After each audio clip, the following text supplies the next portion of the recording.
ஆனால் தமிழர்கள் மட்டும் 70% 80% வாங்கினா தான் பாஸ். இது எந்த விதத்தில் நியாயம்? இந்த விஷயம் மட்டும் கிடையாது. தமிழர்களோட இருக்கிற பெண்கள் மேல கை வைப்பது, பெண்கள்கிட்ட தவறாக நடப்பது. இப்போ காத்தால ஒரு பெண்மணி ஸ்கூலுக்கு போனாங்கனாக்கா, சாயங்காலம் ஸ்கூலுக்கு வருவாங்களா, வீட்டுக்கு வருவாங்களா இல்லையானே தெரியாது.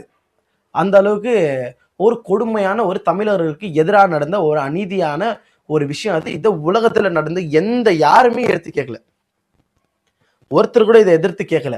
ஆனால் இதை வெளிநாட்டுல எங்கேயாச்சும் மேதகு அவர்கள் எங்கேயாச்சும் ₹1 கடன் வாங்கினாருன்ட்டு இப்போ வரைக்கும் எங்கேயாச்சும் இருக்குங்களா பேரு? ஒரு இடத்துலயும் கடன் வாங்கினது கிடையாது. எந்த ஊர் நாட்டுக்கிட்டே சைன் போட்டது கிடையாது. அன்னைக்கு அந்த ஊரோட இலங்கை அன்னைக்கு சிங்களர்கள் இராணுவம் வெற்றி பெற்றதுக்கு காரணம் என்னன்னு தெரியுமா?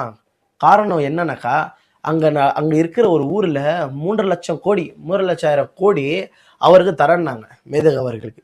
தரணும் போது கூட அவரு அந்த ஊரோட நிலத்தை அவங்களுக்கு 2 பேரும் கொடுக்க கூடாது, அமெரிக்காவுக்கும் சைனாக்கும். இந்த 2 நபர்களுக்கும் இதை கொடுக்க கூடாதுன்னு சொல்லிட்டு அவரு ஸ்ட்ரிக்டா நின்றாரு. யாருக்கு எதிராக வந்துட்டு? நம்ம வாழ்ந்து நிற்கிற இந்த தேசத்துக்கு எதிராக வந்துட்டு அவர் கொடுக்கல.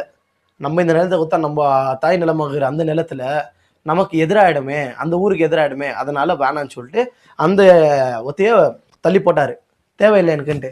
ஆனா இதற்கு கொஞ்சம் கூட சரியாம இந்த சிங்கள இராணுவம் அவங்க 2 நாடு கூடிய கை கோத்துக்குன்னு இவர்கள் அழிக்கிறதுக்கு பிளான் போட்டாங்க. பிளான் போட்டு அன்னைக்கு காசை ஒட்டு மொத்தமா இன்வெஸ்ட் பண்ணி, இந்த 2 நாடுகள் மட்டும் இல்லை, 3வது நம்ம வாழ்ற நாடும் இன்வெஸ்ட் பண்ணிச்சதுக்கு காசை 85,000 கோடி டாக்ஸே இல்லாம, கடமை இல்லாம அவங்களுக்கு திரும்ப கொடுக்க வேண்டியது தேவையில்லாத ஃப்ரீயா குத்துச்சு காசை. இந்த நாடும் நம்ம வாழ்ற நாடும் 85,000 கோடி குத்துச்சு. இதுக்கும் ப்ரூஃப் இருக்கு. அந்த காலத்துல இருக்கிற நியூஸ் பேப்பர்